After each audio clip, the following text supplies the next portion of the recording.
नमस्कार मित्रों, मैं आज जिस मुद्दे को लेकर आपके समक्ष आया हूँ वो जो मैं लास्ट की वीडियो बनी है पहलगाम के ऊपर, सिंदूर ऑपरेशन के ऊपर, उस मुद्दे को हमारे यशस्वी प्रधानमंत्री मोदी ने एक विश्व मंच पर आवाज उठाने का काम किया है। उससे पहले एक प्रधानमंत्री मोदी का एक चलने का तरीका, हैंडशेक करने का तरीका, उस वीडियो को देखिए।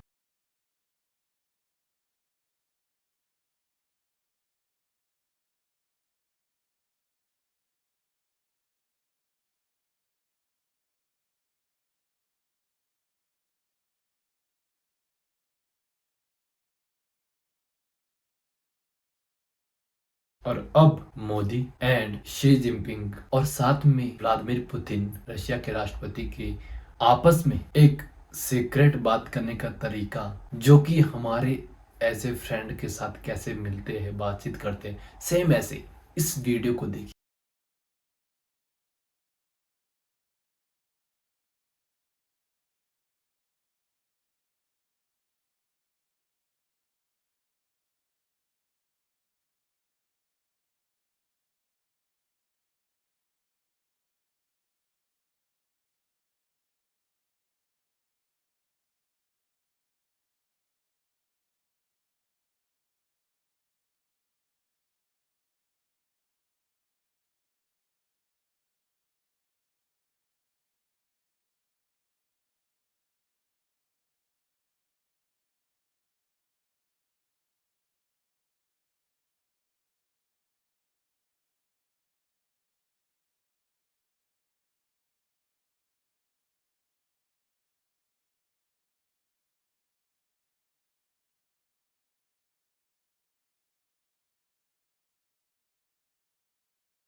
और अब प्रधानमंत्री मोदी के SCO summit, Shanghai corporation organisation के स्पीच का कम से कम 10 से 15 मिनट का स्पीच को देखिए। और इस स्पीच के अंदर प्रधानमंत्री मोदी ने सबसे बड़ी बात यह है, एक शत्रु राष्ट्र सामने होकर, और पहले हमारा शत्रु रहे चीन के धरती पर, इस मुद्दे की आवाज उठाने का एक दम और बात करने का तरीका, जज्बा एक प्रधानमंत्री मोदी के अंदर मैं मानता हूँ। हम गर्व से कहते हैं कि ऐसे प्रधानमंत्री को बनाया है जो इस देश को एक बहुत बड़े मुकाम पर ले जाए। इस स्पीच को देखिए। पहलगाम के मुद्दे को एक भारत के ऊपर अटैक नहीं, लेकिन मानवता के ऊपर अटैक कहा है, और आतंकवाद को खात्मे करने के लिए मोदी ने कम से कम 17 बार आतंकवाद शब्द का उपयोग किया अपनी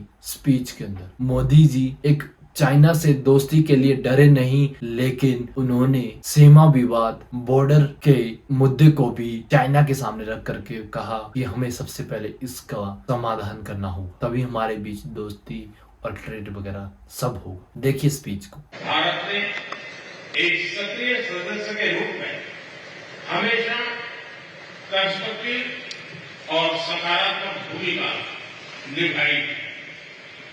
एससीओ को लेकर भारत की सोच और नीति 3 मुख्य स्तंभों पर आधारित है। एससीओ, एस सिक्योरिटी, सी कनेक्टिविटी, ओ अपॉर्चुनिटी।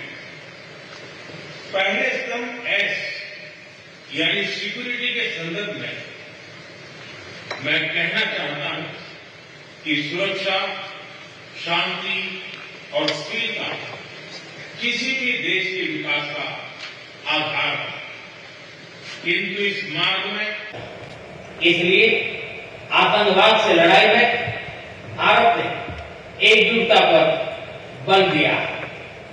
इसमें एससीओ रेड्स की बहुत महत्वपूर्ण भूमिका रही। इस वर्ष भारत ने जॉइंट इंफॉर्मेशन ऑपरेशन को लीड करते हुए अल कायदा और इससे जुड़े आतंकी संगठनों से लड़ने का इनिशिएटिव किया। हमने रेडिकलाइजेशन के विरुद्ध समन्वय बढ़ाने और मिलकर कदम उठाने का भी प्रस्ताव रखा। टेरर फाइनेंसिंग के खिलाफ आवाज उठाई। इसमें मेरे समर्थन के लिए मैं आभार व्यक्त करता हूं। एक्सेलेंसी, भारत पिछले 4 दशकों से निर्मम आतंकवाद का दंश झेल रहा है। कितनी ही माताओं ने अपने बच्चे खोए और कितने बच्चे अनाथ हो गए। हाल ही में हमने पहलगाम में टेररिज्म का बहुत ही घिनौना रूप देखा। इस दुख की घड़ी में जो मित्र देश हमारे साथ खड़े रहे, मैं उनका आभार व्यक्त करता हूं। यह हमला केवल भारत की अंतरात्मा पर ही आघात नहीं था, यह मानवता में विश्वास रखने वाले हर देश, हर व्यक्ति को खुली चुनौती थी। ऐसे में प्रश्न उठना स्वाभाविक है, क्या कुछ देशों द्वारा आतंकवाद का खुलेआम समर्थन हमें स्वीकार्य हो सकता है?